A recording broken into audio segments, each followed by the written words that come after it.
It's the Real News Network. I'm Sharmini Pires coming to you from Baltimore. Brazil, the world's fifth largest country and the ninth largest economy, went extreme right, perhaps even fascist on Sunday with the election of Jair Bolsonaro of the Social Liberal Party, PSL. He won the presidential runoff election with 55% of the vote against Workers' Party candidate Fernando Haddad, who received 45%. This is a smaller election victory for Bolsonaro than some of the most recent opinion polls had predicted. Yet it remains a staggering blow to Brazil's democracy and to Brazil's social movements. After the results were announced, the defeated candidate, Fernando Haddad, had the following to say to his supporters. I put my life at the disposal of the country. I am sure that I speak for millions of people who have put the country above their own lives, above their own welfare. I want to say to them that when I looked out onto the streets of the country, to all regions, I felt an anguish and a fear on the faces of many people who sometimes cried. Don't be scared. We will be here. We are together. Jair Bolsonaro gave only a brief statement to the press where he seemed to echo some of President Trump's talking points about developing a foreign policy that would be of greater benefit to Brazil. We will liberate Brazil and the foreign ministry from the ideology of its international relations that it has subjected Brazil to in recent years. Brazil will no longer be different from the countries of the developed world. We will seek bilateral relations that add to the economic and technological value of Brazilian products. We will restore international respect for our dear Brazil. President Trump immediately called Bolsonaro and followed up with a tweet saying, had a very good conversation with the newly elected president of Brazil, Jair Bolsonaro, who won his race by a substantial margin. We agreed that Brazil and the United States will work closely together on trade, military, and everything else. Excellent. Call wished him congrats, he said. Joining me now to discuss what the election results means for Brazil is Alex Hochuli. Alex is a researcher and communications consultant based in Sao Paulo. He blogs at Alex Hochuli at alexhochuli.xyzand. Thanks for joining us, Alex. Thank you for having me. All right, Alex, let's start off with getting your reaction to the results from last night. Well, it's incredibly grim, but it's also unsurprising. I mean, it's something that we were expecting already from the eve of the first round, certainly after the first round. I think if we want to draw some positives from it, it is the fact that Bolsonaro won by only 10 points rather than 20 or more points, as might have happened as the polls were showing about 2 weeks ago. And it's also the fact that there were a huge number of abstentions and blank and null ballots. So something like 58 million people voted for Jair Bolsonaro, but 90 million did not, split between 40-odd million who voted for Haddad and the rest being, as I said, abstentions, blank and null votes. All right. So in terms of the opposition candidate, Haddad, what is the PT and the movements behind PT, like MST and others, saying about the results and how they're going to face a Bolsonaro presidency?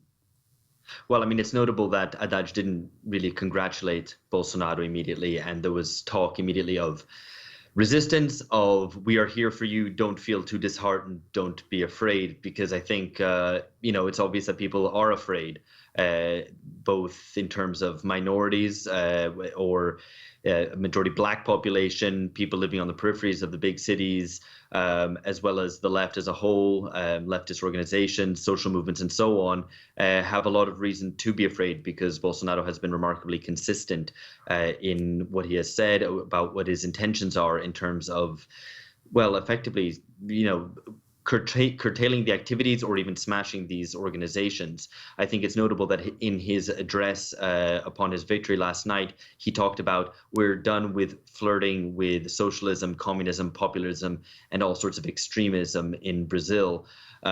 Which, of course, to anyone who knows Brazil, there hasn't really been any massive communist threat or anything of the sort. So I think that sets out his Bolsonaro stall quite clearly and is a grave cause for concern.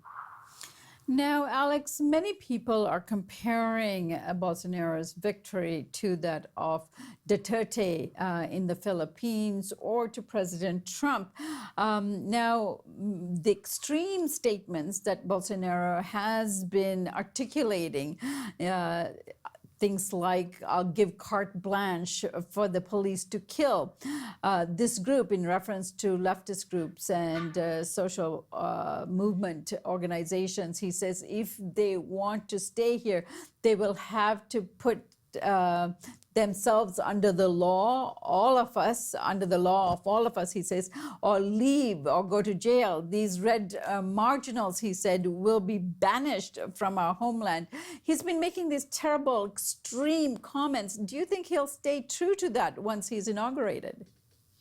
I think the sad thing is that we can draw all sorts of prognoses about what his rule will be like, some more doomly than others.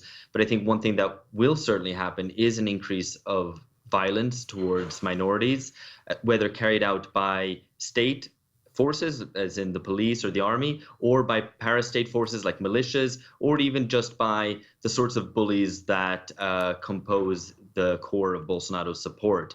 So that really is something that is concerning. I also think that, when we make the comparisons with Duterte or Trump, I think we have to be careful. In fact, I feel like I've spent the past 48 hours arguing with people saying that Bolsonaro is not a Trump, that it is not a useful analogy. Everything that Trump does is still in and through American institutions within the bounds of legality. And the United States is, in relative terms, a peaceful country compared to Brazil. In Brazil, there would be a lot more leeway for violent reprisals to be carried out. In the countryside, this is something that already happens. Landless peasant leaders are often executed, and in the Amazon as well. And this is something which looks set to increase because a lot of people will be let off the leash. There won't be the law won't come down on those who carry out massacres in the countryside, for example. So I think there is a lot to be concerned with there, and I think that is one of the more likely, of all the scenarios we can think of, that is something that is very likely to happen. All right, Alex, of all the troubling things that Bolsonaro has articulated and expressed, perhaps the most disturbing one has been a positive attitude towards Brazil's 1964 to 1985 military dictatorship. Now, given that he himself is coming from the military, how serious is this kind of statement? Is it campaign rhetoric, or is it something that is truly possible? Given what he's been saying? Look, I think we have to be clear. Bolsonaro represents an extreme dissident wing, even within the military establishment. The former military dictator of Brazil, Ernesto Geisel, said in an interview about Bolsonaro in the early 90s that Bolsonaro is completely beyond the pale. He's a military evil. So even from within the military establishment, there are many people who view Bolsonaro as far too extreme. Now, I don't think that he will mount a military coup, or whether it's a soft coup or a hard coup, and let the military in. He will have military generals as ministers, but I don't think his first recourse will be to break with the Constitution immediately. I think he will try to play by the rules. If we want to talk about what his government will look like, I think we have to consider that, Congress remains very fragmented. His PSL party is the second largest party in Congress, but it still only represents a small minority within it. There will be other parties favorable, but the way that Brazilian politics works is that there is a lot of horse trading that needs to go on. And Bolsonaro has come into government saying, I don't want to do any of that. That's all corrupt. This is Bolsonaro riding a supposed anti-corruption wave. But the fact is he will have to deal with that. And if he doesn't deal with that, if he doesn't engage in that horse trading, he's not going to be able to pass the really swinging neoliberal reforms that are being demanded of him by his elite backers. That will create problems for him. And I think that may be a sort of glimmer of hope that he will not have an easy ride, neither in Congress nor necessarily from certain sections of the media who he has singled out as enemies already right off the bat. All right, now let's switch over to the opposition here. Now, PT will form the official opposition. And one of the reasons that PT didn't win this election when Lula had so much support, and all polls were indicating that if Lula had been the candidate, he would have won this election. Now, given this scenario, what is Congress looking like? Will PT still have to form some sort of an alliance with one of the other left parties? And if they do so, can they actually prevent Bolsonaro from doing some of what he had articulated? PT on its own and even with left parties won't be able to single-handedly prevent this. But as I said, Congress is very fragmented and it's a very messy place in which a lot of horse trading has to go on. There are 513 deputies in the lower house of Congress, and PT has 50 odd of those. There's a radical left party, which has another 11. But there's a lot of other parties who are just there to make up the numbers. They are not ideological parties. And there are people who are traditionally there to be bought off by the government, who have their support bought off either through pork barrels spending or even through more illegitimate sort of backdoor means.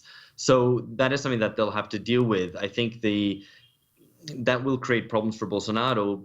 PT on its own, I think will still try to play the institutional game as much as possible. But I think it'll be a question of as to how much that remains possible.